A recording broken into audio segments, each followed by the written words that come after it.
I want to read an excerpt today from today's devotional from the book If from Mark Batterson. He makes some really good points on things that we're striving for in our lives, and are we really making a difference where we want to make a difference? And this goes like the name of the channel of YouTube channel that I have here of Where Business and Christianity Collide. This is where we can get information and helpful information on everything that pertains to our life.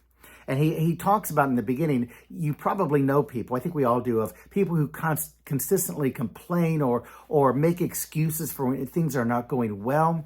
And he goes, where others see problems, what if sees solutions? He goes, where others see impossibility, what if sees opportunities?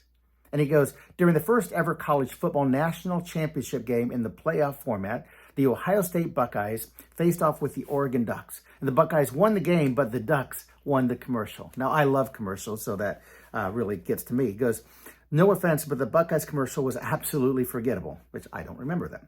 The Ducks commercial was as unique as their uniforms. Here's a remix of that spot. Explore the power of if. The spot begins by asking, what if there was no if? Deep in the woods, if sparks a revolution.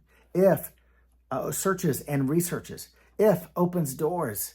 Goes forward on fourth down. If doesn't care about yesterday. Just two simple letters, right? Wrong. If never sleeps and goes for extra credit. It all starts with if.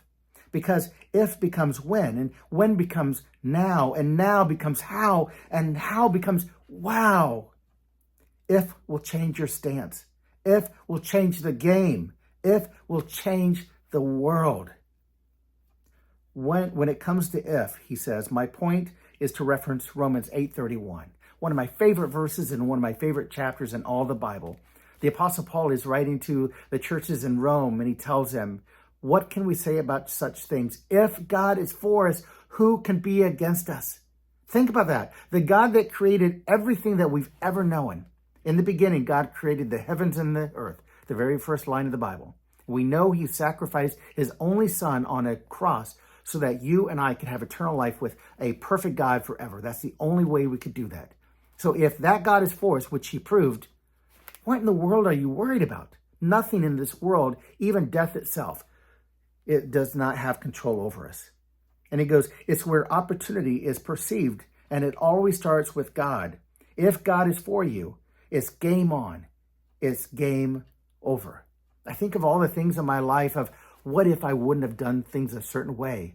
What if I didn't put my family first when I was first married and I wanted to get into management? I was really doing well with sales, and I let that go on the side because I wanted to be home more with my family and my kids, and I do not regret that looking back.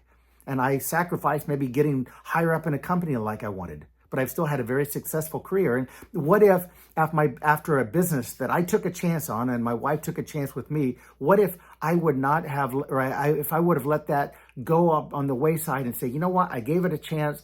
I'm done taking any chances in my life and doing anything more substantial besides just doing a regular job. But I listened to the calling that God gave me. I went back to seminary in my 40s. Now I'm preaching regularly at church. I'm doing these devotions. I'm doing things I would have never thought I would have done.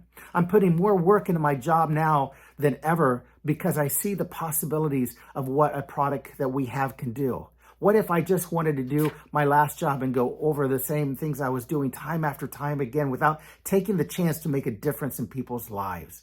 So whether it's your work life, your personal life, or especially your relationship with God, take a chance. Use that what if possibility to make a difference, to do something unique.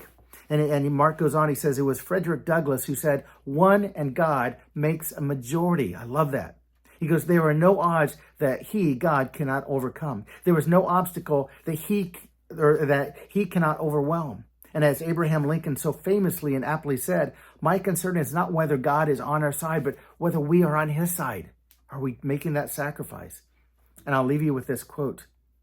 What if you were more afraid of missing opportunities than making mistakes? Think about this in your work, in your life. What if you were more afraid of missing opportunities than making mistakes?